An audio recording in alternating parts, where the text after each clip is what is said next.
सच्चा मित्र। एक बार एक शिकारी शिकार करने के लिए जंगल में पहुंचा। उसने अपने तीर पर बहुत ही खतरनाक जहर लगाया और शिकार को निशाना बनाकर तीर छोड़ दिया, लेकिन तीर चूक गया और एक पेड़ पर जा लगा। वह पेड़ बहुत ही हरा भरा था। उस पर बहुत सारे पक्षी रहते थे। जहरीला तीर लगने के कारण वह पेड़ धीरे धीरे सूखने लगा और उस पेड़ पर जो भी पक्षी रहते थे वो एक एक करके सब छोड़कर जाने लगे। उस बड़े से पेड़ के कोटर में एक तोता भी रहता था, जो बहुत ही पवित्र मन वाला था।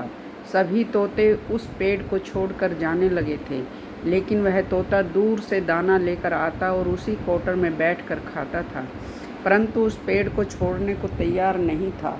तोते के साथियों ने कई बार आकर उसे समझाया कि यह पेड़ सूख रहा है और किसी भी दिन गिर जाएगा, चलो कहीं और चलकर रहा जाए, किंतु वह तोता वहाँ से जाने को तैयार ही नहीं था। अब यह बात देवराज इंद्र तक पहुँची। उन्हें बताया गया कि एक तोता है जो सूखे पेड़ को नहीं छोड़ रहा। देवराज इंद्र प्रकट हुए और उस तोते से कहने लगे कि आप बहुत समझदार हैं, इस पेड़ को छोड़ दीजिए, यह पेड़ कुछ ही दिनों में गिरने वाला है। तालाब के पास बहुत से हरे भरे पेड़ हैं जिन पर फल भी लगे हुए हैं। तोता बोला, इस पेड़ ने मुझे जीवन दिया है, शिकारियों से मेरी रक्षा की है, ये कोटर मेरा घर है, यहाँ मैं पला बढ़ा हूँ।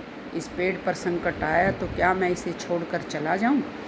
देवराज इंद्र तोते की बात सुनकर बहुत ही प्रसन्न हुए और उन्होंने तोते से कहा, जो चाहो वरदान मांग लो। उस तोते ने कहा कि अगर आप कुछ देना ही चाहते हैं तो इस पेड़ को फिर से वैसा ही हरा भरा कर दो जैसा यह पहले था। इंद्रदेव ने उसी समय अमृत से उस पेड़ को सींच दिया और वह पहले की तरह हरा भरा कर दिया। अब फिर से उस पेड़ पर पक्षी रहने लगे, पेड़ फलों से लद गया, बहुत सारे जीव जंतुओं को आश्रय मिल गया। एक तोते के प्रयास से सभी ठीक हो गया। दोस्तों, जब किसी इंसान का बुरा दौर आता है तब ज़्यादातर लोग उसे छोड़कर चल देते हैं। बुरे वक्त में किसी का साथ देकर देखिए कि